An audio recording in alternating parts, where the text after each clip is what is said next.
Defence Minister Richard Marles admits his department still has a way to go before it achieves excellence.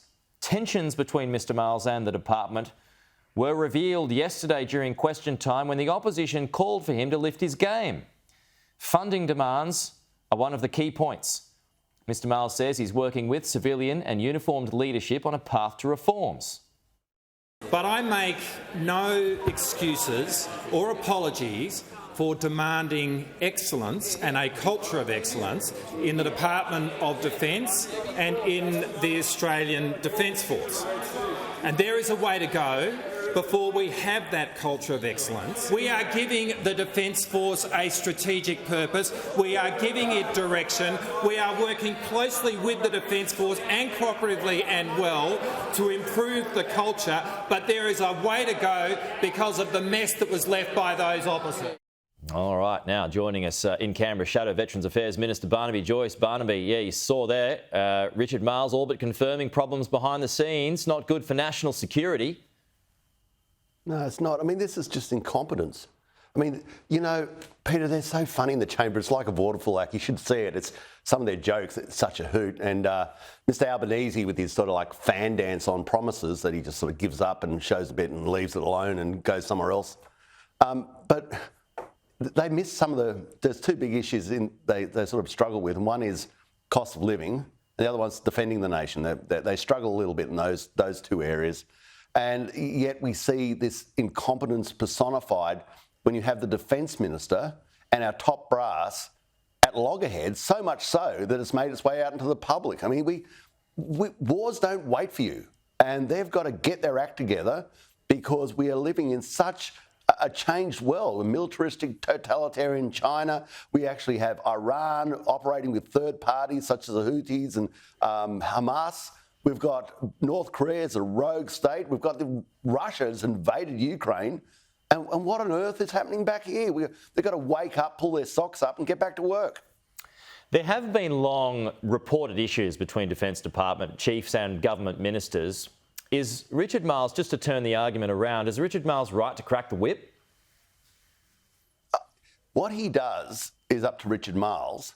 The problem is we're reading about it in the paper. Now, you've got to be a little bit circumspect when they take this battle into the chamber, when it's that pronounced that we have this complete, it looks like we've got dislocation between the running of the Defence Force and the Minister of the Defence Force.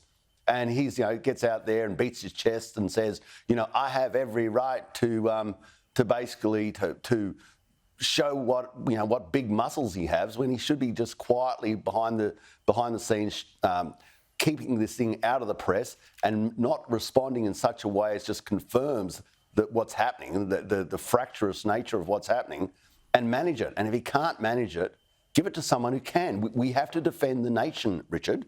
That is your job, Richard Marles. We've got to defend the nation, and we struggled. We couldn't get a ship to the Middle East to look after the Suez Canal, which is one of our greatest trading routes. We've got ships in dry docks. We've got the Navy unable to find crews. We've got a Strategic Defence Review, which basically pressed the pause button on the requirements we have. They've now come back. They're going to buy Ghost Bat drones. We were going to buy Ghost Bat drones. All that's happened is delay.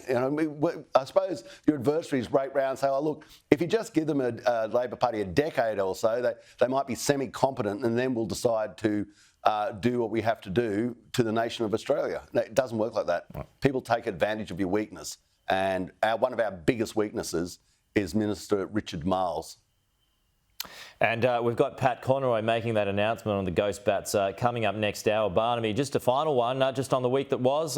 Labor had a good week. They appear to have the ascendancy with the tax cuts, which have been largely approved by the polls. And now you've got the IR bill, even though there's some last-minute changes to that. How are you feeling about it all? Well, look at the IR bill. Incompetence again. They passed an amendment which would mean that if you, as a boss, made a call to your worker after hours, you could go to jail. And then they read what they just voted for and went, oh no. I mean, this is just incompetence.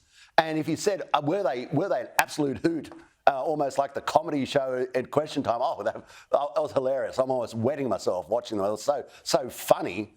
And if you said, you know, with Mr Albanese doing his fan dance of promises and just breaking them at whim, did he create a wedge? Oh, he was so clever.